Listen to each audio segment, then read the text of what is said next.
Belts. According to a survey, more than 50% men in the world buy and wear belts incorrectly. Thanks to my friend who asked me to take up this topic because men are confused which belt to buy, which belt not to buy, what should be the length of the belt, what should be the width of the belt, what should be the material and design of the belt, etc, etc, etc. So today I'm going to be talking about all of this so that you can buy the perfect belt for yourself. But if you're new to the channel, my name is Shubha Joshi and here I tell you everything that helps you enhance your style, behavior and confidence. So if it sounds good to you, hit the subscribe button along with the bell icon. Gentlemen, I've also given my recommendations in the description below, so don't forget to check them out.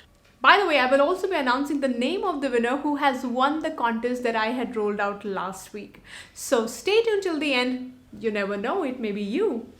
Yes, you. You're the lucky one. Keep watching.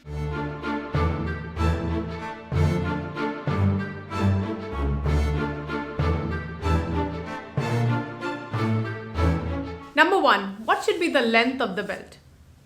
The length of the belt. Many a times I've seen men wearing belts that are way ahead of the last loop of their pants. Remember, if you wear a size 32 in your pants and your jeans, then a size 34 for your belt is perfect. Don't confuse between the actual measurement of your waist and the size that you wear in your pants, because there is a huge difference in that. So if you wear pants in size 32, you will be buying a belt that is one size up, which is 34.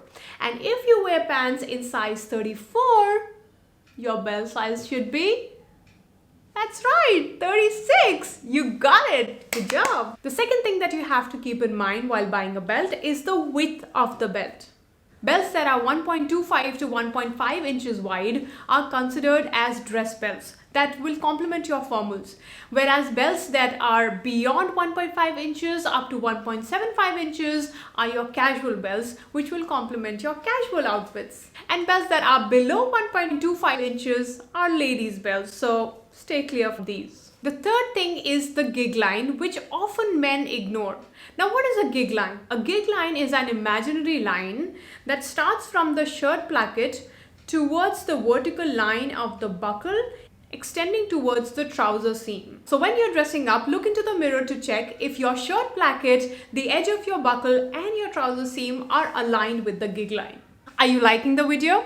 Give a thumbs up right now. The fourth thing is the material of the belt. Just like the width of the belt, the material of the belt also talks about its casual or dressier nature. A classic plain leather belt is a formal piece, and anything that has more texture to it move towards being casual. Here are a few examples on your screen that show the textured leather belts. These can be made out of alligator skin, snake skin, goat skin, I don't know. There's so many types of leathers available in the market. Remember, the more textured it is, the more it moves towards being casual. If you don't want to buy textured leather belts, then you can also go for these canvas leather belts that go amazingly well with denims and a pair of sneakers, so you can create that cool look and you will also be saving one animal. So I think canvas is a great choice for your casual clothes. Of course, for your formals, you don't have another choice. You have to buy a classic leather piece. Let's also talk about the color of the belt. It's good to own belts that are brown, oxblood or black in color, but if you can have a reversible belt that is brown on one side and black on the other side, I think it's a great piece to have, because that way you save money and you also don't stock different colors in your wardrobe. So going with one reversible belt is something that you can also do. Like this belt is oxblood on one side and it's black on the other, and this buckle can move like this, so whichever side you want, you can wear it.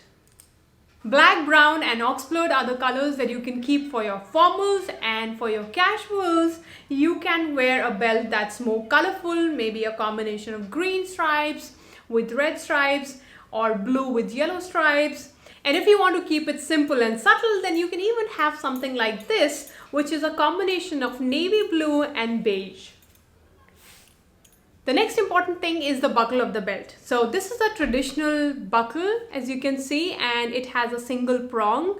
Sometimes there are double prongs as well, and these are mostly for casual belts. If you want to understand the anatomy of the belt in detail, then you can visit my website. I've given a link in the description below so that you can check it out. And these kind of buckles can be used for both casual and formal belts. Some of the contemporary ones look like a metallic rectangle, like grip auto lock buckle, where an array of teeth is sewn into the underside of the belt strap, and a tab in the buckle engages with the teeth and locks in.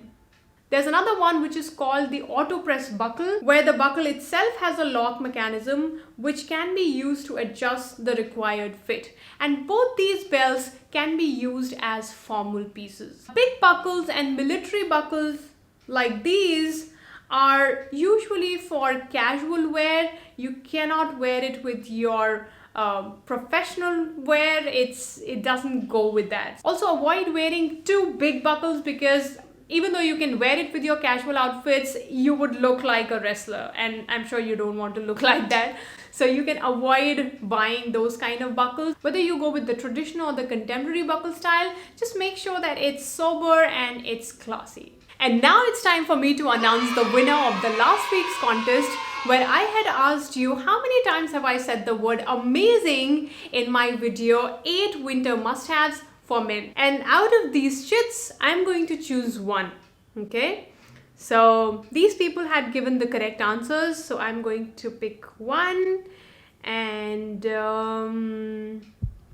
I choose this.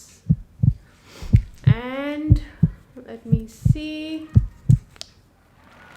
it says Prince Pandey. Congratulations, Prince. You will be getting 500 rupees worth gift voucher from Amazon, and you have to send me your email ID so that I can send that voucher to you. And those who participated but could not win, don't worry, I will be coming up with more contests like these. So subscribe to the channel along with the bell icon, become a part of our YouTube family, and stay tuned. I will be coming up next week with another video, hopefully with another contest. And the next video for you is this: 9 things that you should stop wearing in your 30s. So go check it out, and I'll see you next week. Till then, you take care. Bye-bye.